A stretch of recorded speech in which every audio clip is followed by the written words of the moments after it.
They say power corrupts. But what if power doesn't need to corrupt?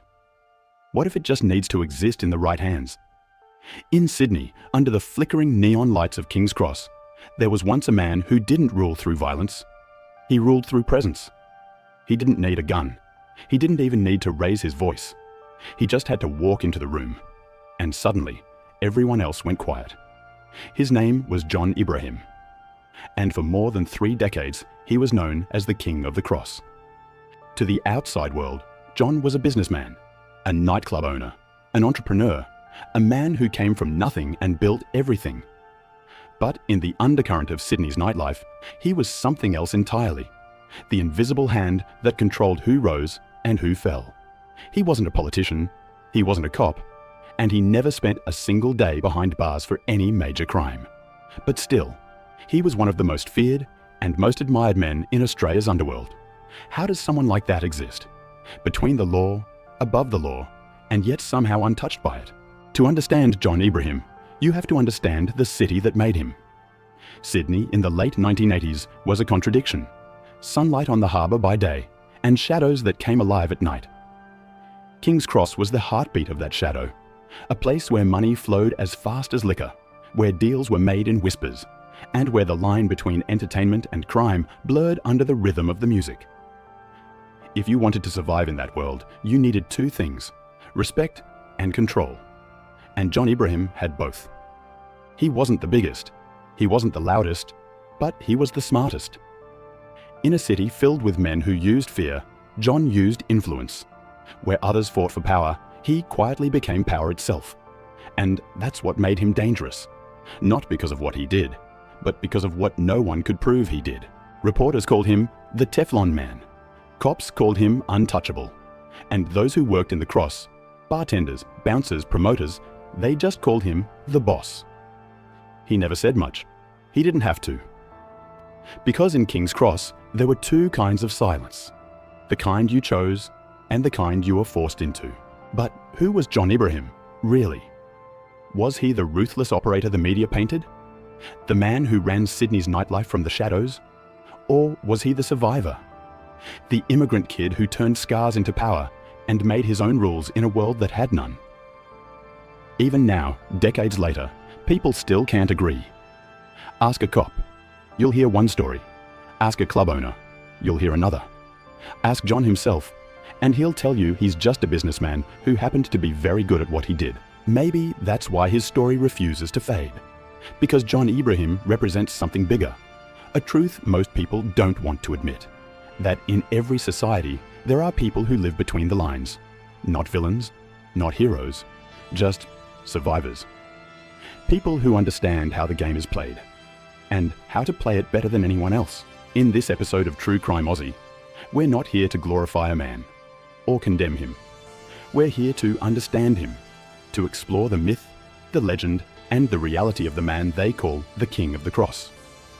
This isn't a story about murder or mayhem. It's about power, how it's earned, how it's kept, and how it shapes the world around it. It's about what happens when someone discovers that the greatest weapon isn't fear, it's influence. Because sometimes the most dangerous man in the room isn't the one who breaks the law. It's the one who knows exactly where the law ends. And that's where John Ibrahim lived, right on the edge of the line. Long before he became the man who ruled Sydney's nightlife, John Ibrahim was just a kid, a quiet boy from a family that had come to Australia searching for safety. His story doesn't begin with power, it begins with fear. And it begins in Western Sydney, in the suburbs of Lakemba, where families from all over the world were trying to find a place to belong. For the Ibrahims, life wasn't easy. They were Lebanese immigrants, one of many families who arrived in the 1970s, escaping war and hoping for a fresh start. But in a city that was still learning how to deal with diversity, fresh start didn't always mean fair start. John grew up surrounded by noise, the noise of struggle, survival, and pride.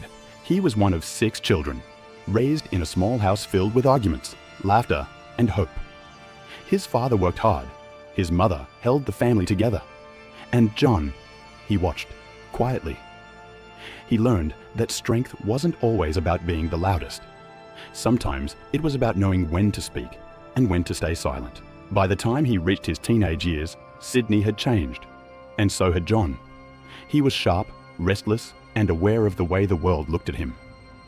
In the 1980s, being a Lebanese Australian teenager in Sydney wasn't easy. You had to fight for respect, for identity, for space. But John wasn't interested in being a victim. He wanted control, and that desire, to never be powerless again, would become the foundation of everything he built later. When he was just 16, his life changed forever. It was a night in King's Cross, the place that would one day make him a legend. But on that night, it almost ended him. He was standing outside a nightclub, caught up in someone else's fight, when a blade cut deep into his stomach. Most people wouldn't have survived, but John did, barely. The doctors said it was a miracle. He called it a lesson. That scar made me who I am. I wasn't supposed to survive, but I did. For months, he recovered slowly, his body weak, but his mind sharper than ever. When you almost die once, you start to see life differently. You start to understand how fragile control really is, and how quickly it can be taken from you. That scar on his stomach became more than just a wound. It became a symbol, a reminder that pain could be turned into power. He would later joke about it in interviews, but everyone who knew him knew the truth. That night changed everything. The boy who walked into that fight didn't come out the same. When he returned to King's Cross, he wasn't looking for revenge. He was looking for respect. And the Cross, that small, glowing district of Sydney's nightlife, was a place that respected confidence. It was chaotic, loud, and dangerous. But it was also full of opportunity. To the outsiders, it was a red light district, the kind of place decent people avoided. But to those inside, it was an ecosystem, a living, breathing city within a city, where everyone had a role and everything had a price. And to John, it was home. He started small, as a bouncer, just another young man in a suit outside the door. But even then, there was something different about him. He didn't shout. He didn't threaten. He observed. He read people, who they feared, who they followed, who they lied to. That quietness, that ability to stay calm when everyone else was shouting, earned him respect long before he had power. And in a world where fear was currency, respect was priceless. People who worked with him in those early days remember one thing: his composure. When fights broke out, John didn't rush in swinging. He waited, watched, and stepped in only when he had control of the room. He wasn't there to show off his strength. He was there to show that he couldn't be shaken. In a place built on chaos, he became a symbol of calm. The older men noticed, the club owners noticed, and soon he was more than just a bouncer. He was a presence, the kind of man you wanted at your door, not because he scared people, but because he made people behave. That was his real talent, the ability to make people choose to respect him. It wasn't long before he started managing venues, helping to keep peace between rival clubs and personalities. People came to him with problems, and he solved them. Not with fists, but with favors. It was around this time that Sydney's nightlife was exploding. The Cross was booming, money was flowing, and behind every bar and neon light was someone trying to control it. John Ibrahim was no longer just surviving.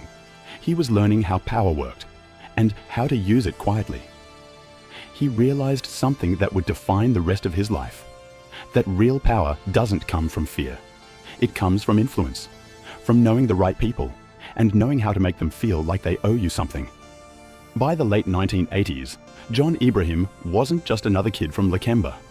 He was becoming someone people in King's Cross had to go through, someone who could open doors or close them.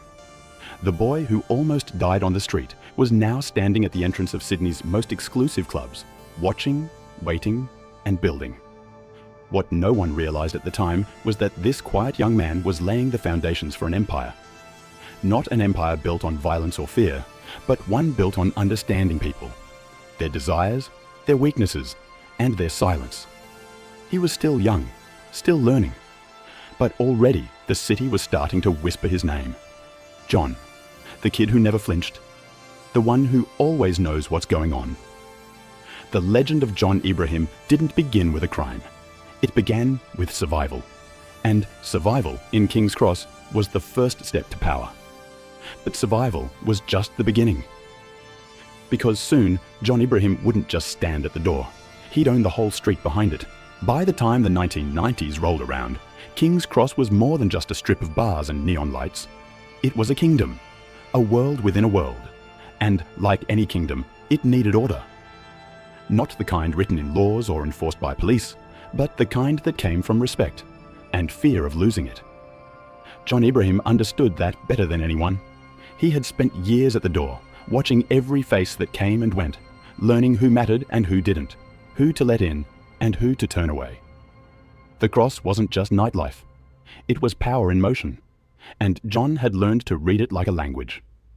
He started small, managing one club, then another. To outsiders, he was just another businessman. But those inside the Cross knew. John was different. He didn't gamble. He didn't drink. He didn't get caught up in the chaos. He observed. He calculated. He built relationships that would outlast the night. To many, that made him unpredictable. To others, it made him indispensable. At 21, John Ibrahim was already managing multiple venues, working alongside owners, security teams, promoters, and DJs. Everyone had their own version of the truth, but they all agreed on one thing. If you wanted something to happen in King's Cross, you needed to talk to John first. He was the bridge between the clubs, the police, and the streets. A peacekeeper in a world that didn't have much peace. When fights broke out between rival venues, John would step in, quietly, calmly, and somehow everyone would walk away. He didn't win arguments, he dissolved them. The Cross thrived on chaos, but John thrived on control. He had built his own kind of network, not an army, not a gang, but a web of favors. He helped people, and people helped him back. Sometimes it was small, a license issue here, a staff problem there. Sometimes it was bigger, making sure certain faces didn't appear on certain nights. And slowly, that web grew tighter. People trusted him. People owed him. And that, more than anything, was real power. He didn't need to own every club. He just needed to have a say in what happened inside them. He once said in an interview years later, "Everyone wants to run the Cross. I just made sure they ran it my way." That single sentence summed up his rise perfectly. He wasn't trying to dominate. He was trying to orchestrate, to make everything move smoothly, like a conductor with a city for a symphony. By the mid-1990s, John Ibrahim had become more than a name. He was an institution. He had a reputation for fairness, at least by the Cross's standards. He paid people on time, treated staff with respect, and kept things running without unnecessary trouble. But that didn't mean he was soft. Everyone knew the unspoken rule. If you crossed John, you didn't get another chance. Not because he'd come after you, but because suddenly the Cross wouldn't open its doors for you anymore. Your suppliers stopped calling, your staff disappeared, and your business, it just faded. That was how John Ibrahim controlled his world. Not by fear, but by isolation. To the police, he was a mystery. A man who lived in the middle of chaos, but never seemed to touch it directly. They called him the Teflon Man, because no matter how many investigations they launched, nothing ever stuck. The media painted him as a criminal mastermind. His friends described him as loyal and disciplined. And John, he described himself simply as a businessman. He once said, "People think I run King's Cross, but the truth is, the Cross runs itself. I just understand it." As his profile grew, so did his influence. Politicians, police, promoters, they all knew his name. Some respected it, some feared it. Most simply accepted it. Because in King's Cross, John Ibrahim wasn't just part of the nightlife. He was the nightlife. He started appearing in newspapers, not in mugshots, but in society pages. Photos of him at exclusive events with celebrities, business owners, and athletes. To the public, he was the face of Sydney's nightlife, a man who had turned the chaos of the Cross into a profitable, legitimate empire. Behind that polished image, though, the whispers never stopped. People said he had friends in high places, that nothing happened in the Cross without his quiet approval. And while no one could prove it, no one really tried. Because in Sydney, there was a simple rule. If you wanted to make money in nightlife, you didn't fight John Ibrahim. You worked with him. His influence even reached the police force. Some officers liked him, some despised him. But most understood that keeping the Cross stable was easier when John was involved. To them, he was the unofficial peacekeeper, a necessary evil in a city that never slept. That's what made his power so different. He wasn't fighting the system. He was inside it, quietly bending it to fit his world. But power always comes with attention. And attention, in Sydney's underworld, is a dangerous thing. By the late 1990s, the whispers had grown louder. Cops were watching, reporters were digging, and other men, the kind who used fists instead of favors, started to notice just how much influence this young man really had. The Cross had always been a dangerous place, but now it was becoming personal. Still, John remained calm. He always did. He kept smiling for the cameras, shaking hands, running his clubs, pretending not to hear the footsteps behind him. Because the truth was, he'd already learned the secret that would keep him untouchable for decades. Power doesn't need to be loud. It just needs to be constant. And in King's Cross, nothing was more constant than the name John Ibrahim. But the higher you climb, the more eyes turn your way. And soon, the man who controlled the Cross would find himself at the center of every investigation in Sydney. By the late 1990s, King's Cross had changed. And so had John Ibrahim. What began as a nightlife empire had now become something much bigger. He was no longer just a manager or an influencer. He was a symbol, the man everyone knew, and no one could prove anything about. Sydney's police had a name for men like that. They called them untouchables, and John Ibrahim was at the top of that list. The more he tried to keep a low profile, the louder the whispers grew. Every success, every new venue, every handshake with someone powerful, it all became fuel for the rumors. The newspapers couldn't get enough of him. They called him the Teflon Man, a nickname that implied he was coated in something slick, a layer that made everything just slide off. Investigations were launched, task forces assembled, operation after operation. Each one aimed at the man who, somehow, always stayed one step ahead. In 1994, the Wood Royal Commission began its investigation into corruption within the New South Wales Police. For years, the line between cops and criminals in Sydney had blurred almost completely. Names were named, files were opened, and somewhere in the middle of it all, John Ibrahim appeared, not as a defendant, not as a witness, but as a question mark. His name surfaced in testimonies, in police reports, in late-night briefings between detectives. But every time they looked closer, the evidence just wasn't there. He wasn't on the tapes. He wasn't in the photos. He wasn't at the scene. It was as if he lived in the negative space, the shadows between the words. People started asking, how does someone exist at the center of everything, and yet leave no trace behind? That's when the myth really began. To some, he was a criminal genius, a man so clever, he'd learned to make others take the risks for him. To others, he was just a smart businessman caught in the crossfire of Sydney's obsession with the underworld. John never corrected either version. He didn't need to. He understood the power of mystery. Let them think what they want, he once said. If they're talking about you, you're already winning. The media turned him into a headline. The police turned him into a target. But in the Cross, he remained the same calm, quiet figure. Still shaking hands, still running clubs, still untouchable. Even when rival factions fought or clubs burned down mysteriously, John's name floated above the chaos, never landing anywhere solid. Every rumor that began with him ended the same way. No proof. By the early 2000s, John Ibrahim had become both a man and a myth.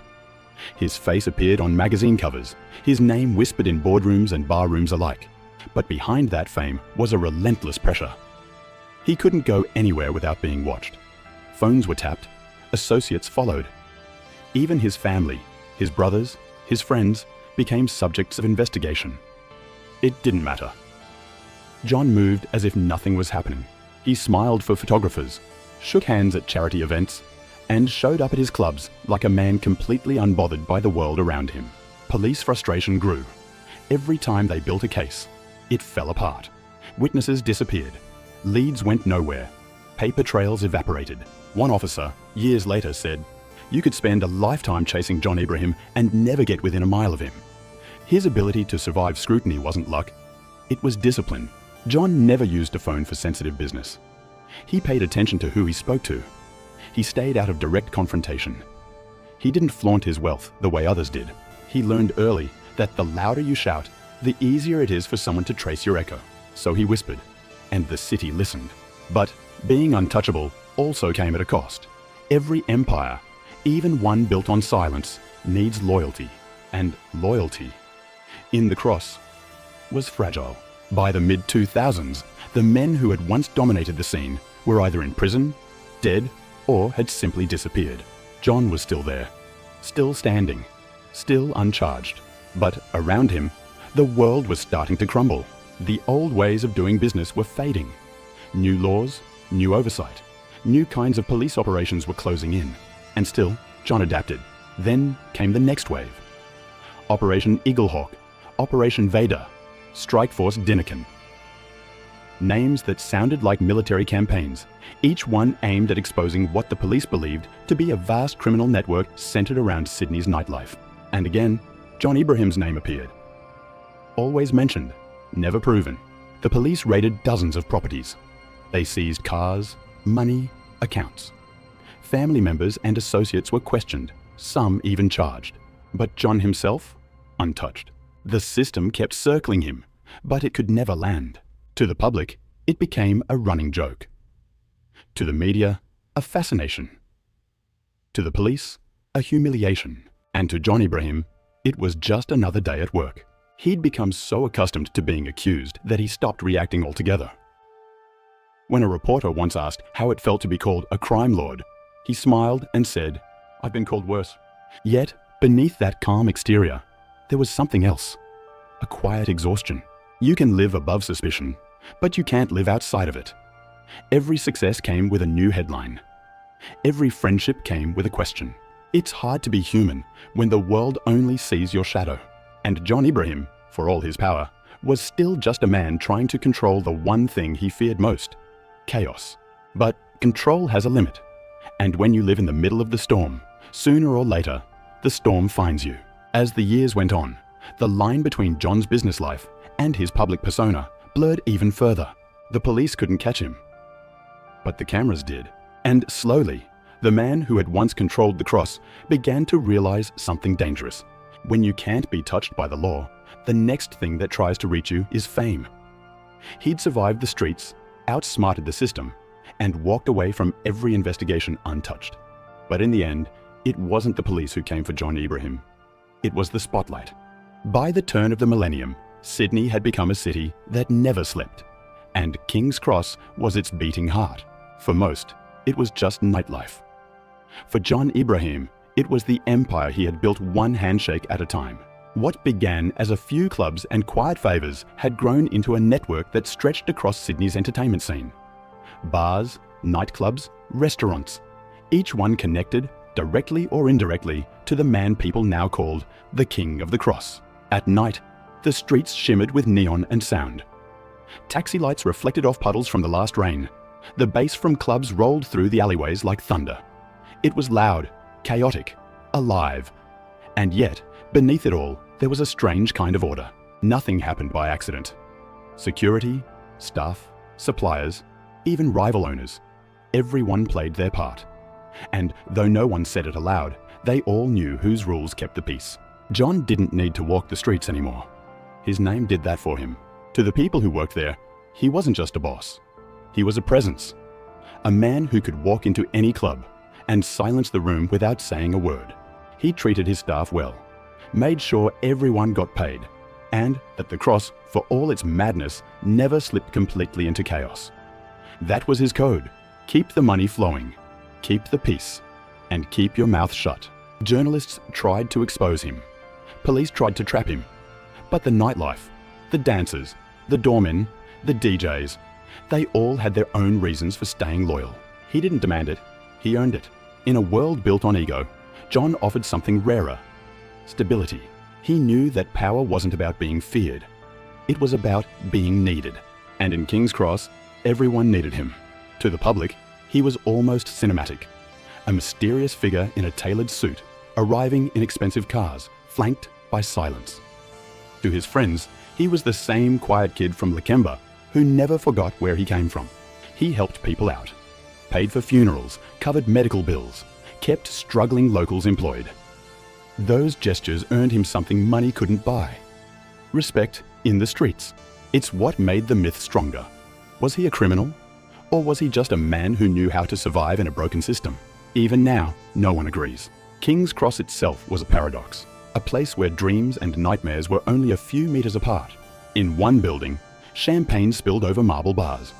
In the next, people fought to pay rent. That contrast defined John Ibrahim's world. A place where power was measured not in money or violence, but in who controlled access, who got into the club, who got paid on time, who got protection when things went wrong. And John controlled all of it, quietly, invisibly. As the 2000s progressed, the nightlife grew more polished, more commercial. The old street fights and smoky backrooms were replaced with velvet ropes and celebrity events, and John adapted again. He became part of the city's legitimate image, a man who turned King's Cross from chaos into culture. He sponsored charity events, appeared in magazines, and started building a reputation that reached beyond the cross. He wasn't hiding from the spotlight anymore. He was using it. Still, the rumors never stopped.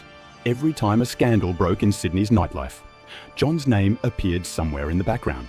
A bar caught dealing drugs, probably linked to Ibrahim. A fight on the street, maybe one of John's guys. A new club opened overnight, definitely his. It didn't matter if any of it was true. By now, the myth had become bigger than the man, and John knew it. "I don't need to be everywhere," he once said. "People just need to think I am." It was both arrogance and strategy. Because in King's Cross, perception was reality. His empire wasn't built on ownership papers. It was built on influence. He didn't need to sign contracts, his approval was enough. People made deals in his name, and most of the time, he didn't even have to say yes. That's how strong his reputation had become. But every empire, even one made of light and sound, casts a shadow. The nightlife was glamorous on the surface. Champagne, laughter, luxury. But behind the scenes, it was still a place where people disappeared, where money changed hands, and where trust was the rarest currency of all. John knew that. He'd built his world on it. He knew every secret, every debt, every weakness, and that's what kept him untouchable. Still, even as the city celebrated him, there were moments when the mask slipped. Moments when the pressure showed. Running an empire built on favors and silence meant constantly watching your back. Every handshake could be a trap. Every friend could be an informant. John had survived the knives of the street, but the knives of politics and media were sharper and cleaner. As Sydney's skyline grew higher, the cross began to shrink. New laws, new zoning, new generations who didn't remember the wild nights. For John, it was the beginning of a slow transformation. He was no longer the young man at the door. He was the figure behind the curtain, the man who'd seen it all, and who knew exactly when to step forward and when to disappear. Looking back, that era, the golden age of King's Cross, was more than just a chapter in Sydney's history. It was a reflection of its soul, and John Ibrahim was its mirror. He didn't create the cross. He just learned how to live inside it, how to turn chaos into control and darkness into opportunity. But every mirror cracks eventually. And as the new decade began, the cracks were starting to show. Because in a city that worshipped nightlife, the morning always comes. And when it did, John Ibrahim would find that not even the untouchable can escape the spotlight forever. By the late 2000s, the shine of King's Cross was starting to fade. The city had changed. New laws, new mayors, new attitudes. But one thing hadn't changed: the fascination with the man at the center of it all, John Ibrahim. He was still running his businesses, still living in the same high-rise apartment overlooking Sydney Harbour, still smiling for the cameras. But behind the scenes, the pressure was closing in. For the police, he was the name that refused to go away. For the media, he was the headline that never stopped selling. And for John, it was becoming harder to tell where the truth ended and the legend began. Over the years, he'd been mentioned in more police operations than most actual criminals. There was Operation Eaglehawk, a multi-year investigation into organized crime and money laundering. Strikeforce Dinnikin, targeting illegal gambling and extortion networks. And later, Operation Vader, which focused on the importation of drugs from overseas. Each one made headlines. Each one involved dozens of raids, hundreds of officers, millions of dollars in resources. And each one had one name in common: John Ibrahim. Every time the news broke, his face was there. The same calm expression, the same tight smile, the same headline. Police target King of the Cross. But every time, the story ended the same way. No charges, no convictions, nothing.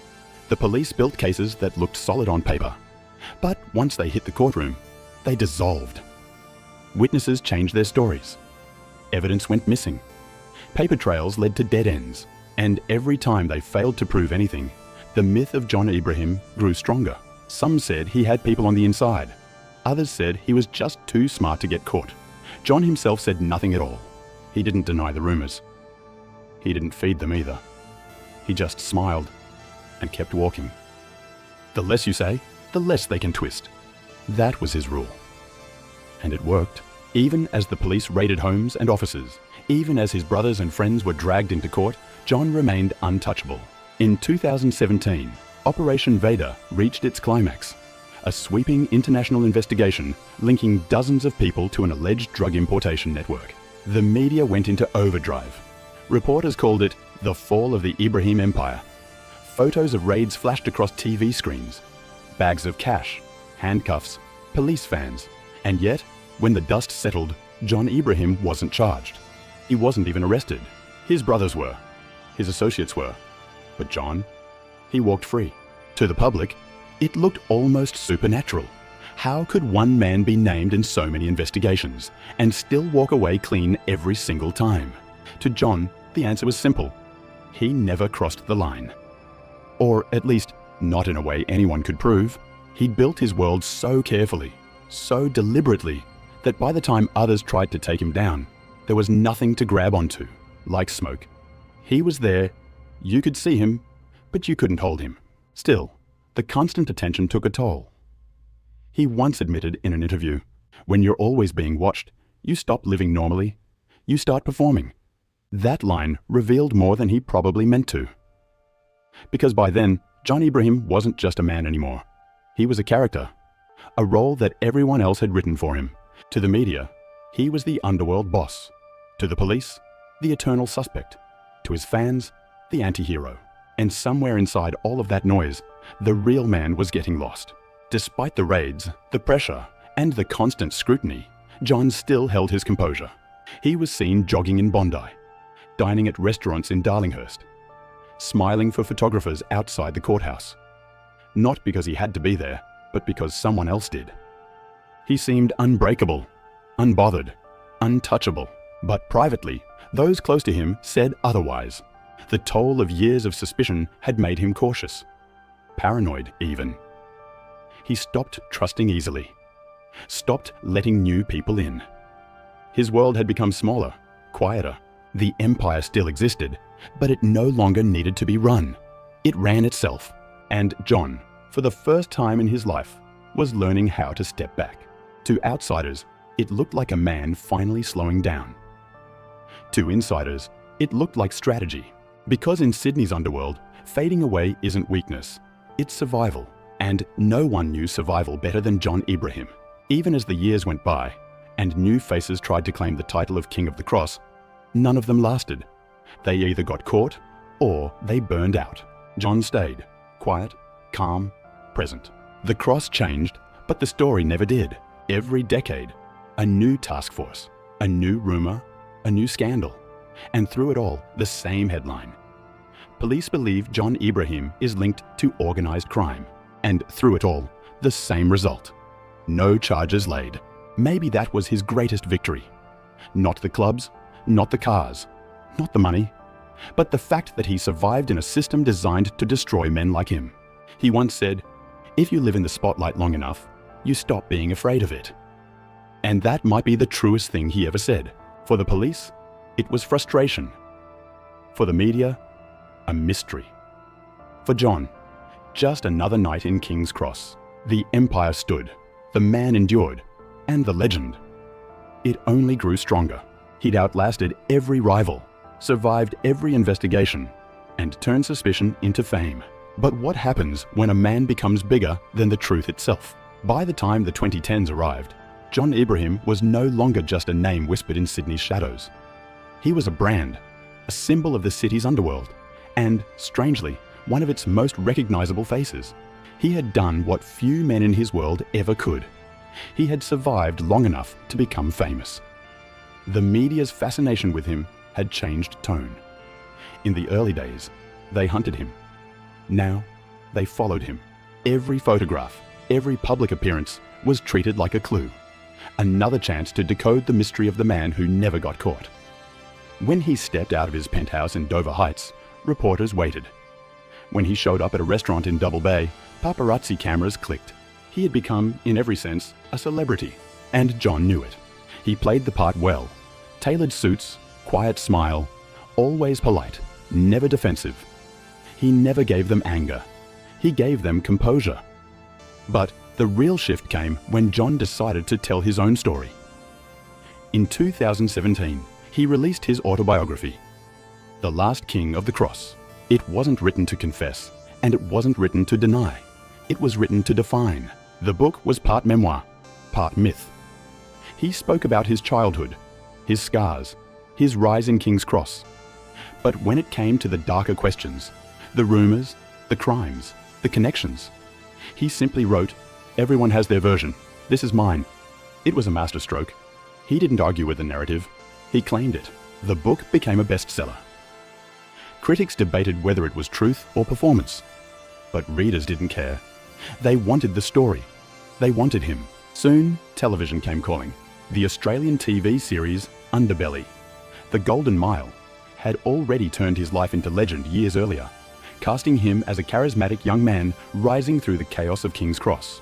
But in 2023, his story reached a new generation. Streaming giant Paramount Plus released Last King of the Cross, a dramatized series based on John's life. It starred his son, Daniel, and actor Lincoln Eunice as the young Ibrahim. The show was dark, glossy, unapologetic. It wasn't just entertainment, it was myth-making. And suddenly, John Ibrahim wasn't just a man who lived in the shadows. He was a character in Australia's cultural memory. Critics accused him of glorifying crime. Others said he was just cashing in on his past. But beneath all the noise, something deeper was happening. John Ibrahim had become a reflection of Australia's obsession with the blurred line between right and wrong. He wasn't presented as a hero. He wasn't condemned as a villain. He was something far more intriguing, a survivor. And Australians, they understood that story. In a country built by battlers, outsiders, and underdogs, John's story fit perfectly. He wasn't perfect, but he was real. As fame grew, so did scrutiny. His autobiography and the series brought old investigators back to their files, new journalists digging through archives, new theories, new documentaries. Every few years, a new article would appear. Where is John Ibrahim now? What really happened in King's Cross? He'd always reply the same way, by saying nothing. His silence was still his greatest weapon. But fame also brought something else. Peace. For the first time in decades, John wasn't fighting for control. He wasn't looking over his shoulder. He'd outlived the chaos. King's Cross had changed. The old clubs were gone. The nightlife had quieted. The empire had faded into memory. And John, the man once called untouchable, was still here, older, wiser, quieter. He had become what he always wanted to be, a man in control of his own story.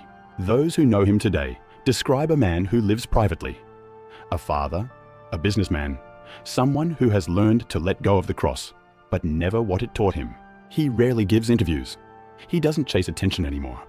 But when he does speak, people still listen, because for better or worse, his name still carries weight. Looking at John Ibrahim now, it's hard not to see the paradox. Here's a man who built his life around silence, yet became one of Australia's most talked about figures. A man who lived in the shadows, but ended up on television. A man who spent decades avoiding fame, only to become defined by it. That's the strange truth about power. If you hold on to it long enough, the world will start calling it legend.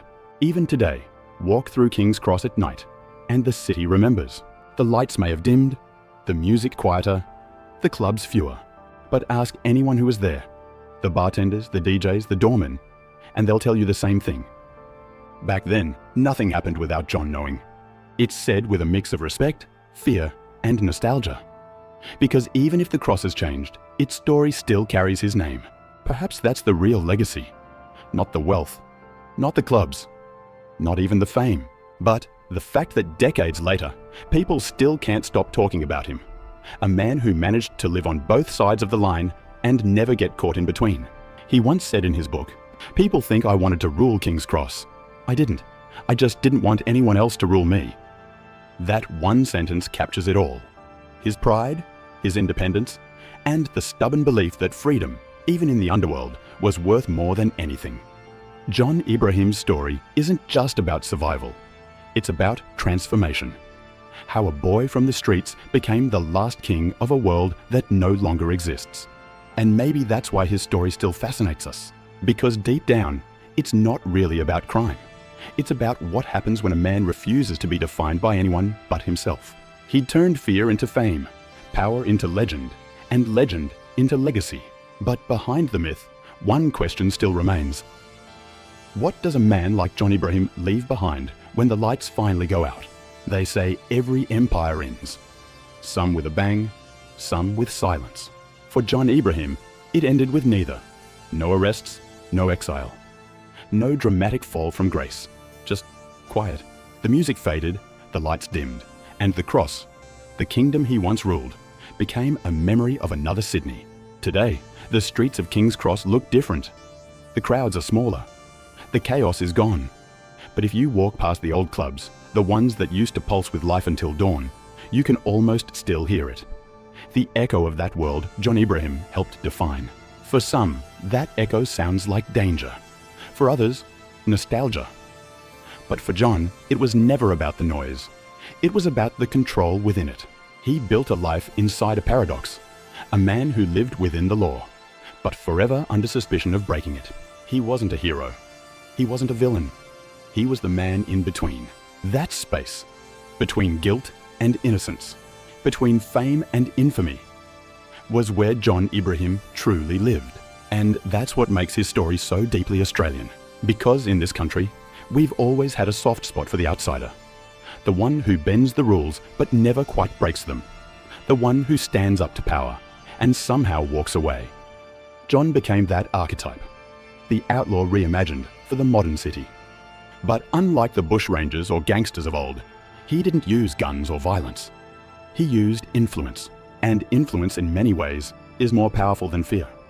When you look back at his story now, it's easy to see it as a tale of survival.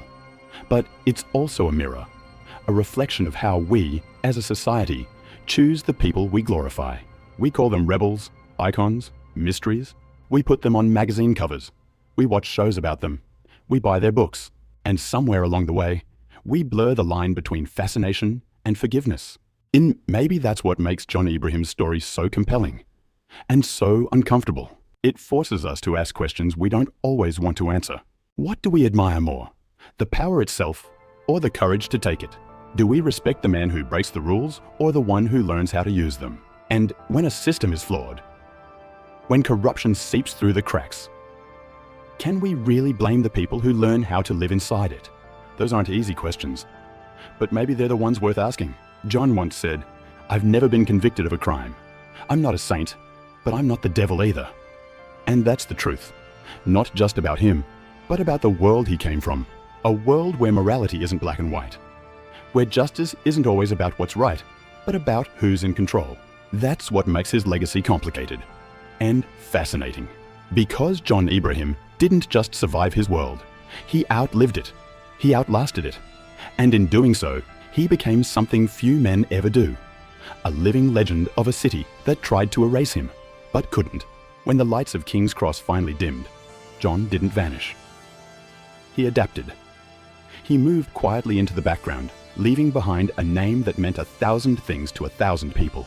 To some, he'll always be the untouchable. To others, the man who turned his life into a myth. But to those who look closer, he's something far simpler. A man who wanted control in a world that constantly tried to take it away. Every story about power ends the same way, with the question of what it cost. And maybe that's the question John Ibrahim's story leaves us with. Because power, in its purest form, doesn't destroy. It isolates.